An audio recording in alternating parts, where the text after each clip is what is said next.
Good morning. This is Nick Stern with Robert L. Stern Financial Services. I'm a certified financial planner here in Amherst, Massachusetts.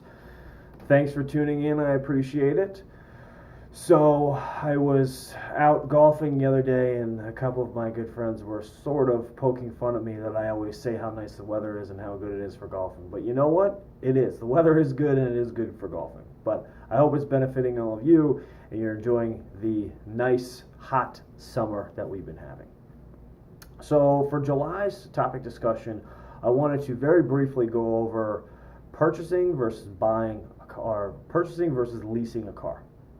Let's start with purchasing. A couple of benefits for purchasing the car is A, you're paying to own it. So unless you put all the money down, you're going to have to get some sort of financing terms, and those payments are going towards ownership of the car. That's a very nice thing. Also, you don't have to think about not putting on a maximum amount of miles per year or for a designated term as you would with a lease. And again, as you pay more into that car, I don't know if I would quite call it as equity, but at least ownership interest might be a better way to describe that, is that it's going to be on the asset side of your balance sheet. Yes, you'll have monthly payments, but you own it, and you would be able to sell it at some point, of course, if there's something willing to buy, later on if you needed to or wanted to get rid of it. So those things are, I would say, the biggest positives. Ownership, you can do whatever you want, and it's an asset to you when it comes to purchasing a car. I would say the downside is that if you're going to purchase it outright, you have to generally have quite a bit of cash on hand, and that could disrupt cash flow. Monthly payments are probably going to be a little bit higher than they would a lease, depending on how much you put down. But even so, you're still going to have to put down a good amount more than you would with a lease if you're doing some sort of financing. Quick note about new versus used. There's quite a bit of used cars that are really good deals. That's because car manufacturers, because of competition, have really been forced to up their game and really make cars quality. So quite a bit of cars now, of course with some maintenance, are going to last for a really long time. Buying a new car, sometimes there can be very favorable financing terms, and I would say when you're looking at new versus used, a quick couple questions, one of which, do I have any intention to resell this in a couple of years? Is this my forever car?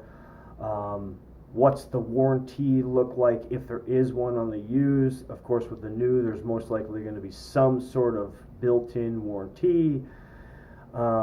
Another note about buying is, in general, you're going to be on the hook for all the maintenance and upkeep, where some leasing companies allow you to, or they provide free or included maintenance, like an oil change, for example. So all those things, keep in mind if you're looking at purchasing a car. I would also say that when it comes to purchasing, it's going to come down to personal preference. Some individuals or people just can't get behind more or less renting a car and paying into it without getting anything in return from it, in addition to being able to use the car. So now let's talk about leasing. Leasing, I would say the main advantages is A, it's going to be a brand new car. B, you're probably not going to have to deal with many mechanical issues for a while. Of course, brakes, windshield wipers, and tires are typically not included in any lease, whether or not it's brand new or used or what have you. So just keep that in mind.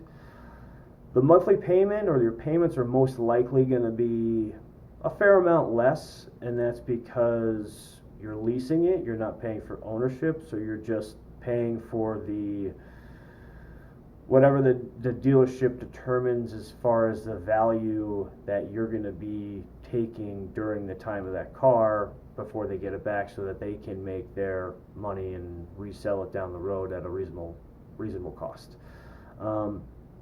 Also, as I mentioned before, maintenance, that's most likely or can be included. Some dealerships are really offering that. Another thing is there are deals out there, there can be deals out there depending on the timing, where you might not be putting that much down. I mean, typically 0 down doesn't really mean that. There's still going to be something that you're going to have to pay up front. It might be 0 down towards the car, but from a cash standpoint, there's going to be a lot less of an upfront amount that you would have to put down. Just keep in mind, for every $1,000 extra that you put down, it takes roughly, this is a very rough estimate, about $10 off the monthly payment here or there. From a negative standpoint, you're leasing it, so you're more or less paying to give it up at whatever term that you have, so there's no ownership, it's just a liability.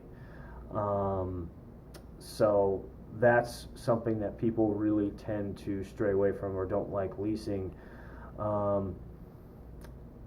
Also, miles, you're going to be limited on the amount of miles that you would be able to put on the car, and if you go over those miles, when you turn it in, you're going to have to pay for it. Sometimes what you can do is you can pay for extra miles in advance, but either way, it's going to be costly. So when you're thinking in terms of leasing or buying, think about also how many miles that you're going to be putting on, because that's going to be important. If you think that you're not going to be putting on much more than 5 or 6 or 7,000 miles a year, maybe a lease would be a consideration, because that'll also help give you negotiating power when it comes to working out the terms of the lease. For both purchasing and leasing, in addition to the monthly payment, keep in mind the MSRP, what you're paying for the car, because dealerships are able to more or less work out a number that can fit your monthly payment, and that'll have to do with financing. But don't just focus on the monthly payment, also focus on the retail cost of the car, because that's going to be important. Also keep in mind, for both, when you're talking about payments, if you're going to go financing, make sure you get the all-in number, because the car payment, just for the car, can be pretty nice, but then you can have additional costs like taxes, for example, that can add up or add on. So be very specific. Make sure that whoever you're working with clarifies exactly what you're paying and the all-in payment, because that's going to be very important. Quick note as well, buying, it is nice because you're getting that ownership interest, but unless it's some sort of classic car, in general, as you drive the car, the value of the car just depreciates. It does not go up, unless it's some sort of circumstance where that's not the case. But in general, just keep that in mind. So that's why I didn't really say equity. I said ownership interest. With a lease, of course, you don't really have ownership interest. It's just you're paying to use the car for that designated period of time, and then at the end of that designated period of time, you may have the option to buy, and if it makes sense, but typically the cost that you would have to buy it at, sometimes, depending on the situation, usually or doesn't sometimes make sense. So just keep that in mind. And also a negative with a lease is that you're more or less locked into that term for that amount of time. So the payment might be nice at first, but if something happens, you're still on the hook for that payment versus buying, even though you paid for more up front, and your monthly is still higher. If you have enough ownership interest in the car, you may be able to sell it and at least get out of the financing terms. But that is contingent upon your own personal situation and those facts within that situation. So anyway, thank you so much for tuning in. I really appreciate it. If you have any questions, please feel free to call in, email, shoot us a message on the website. All that information's on here. I thank you again. Really appreciate it, and I'll see you next month. Take care.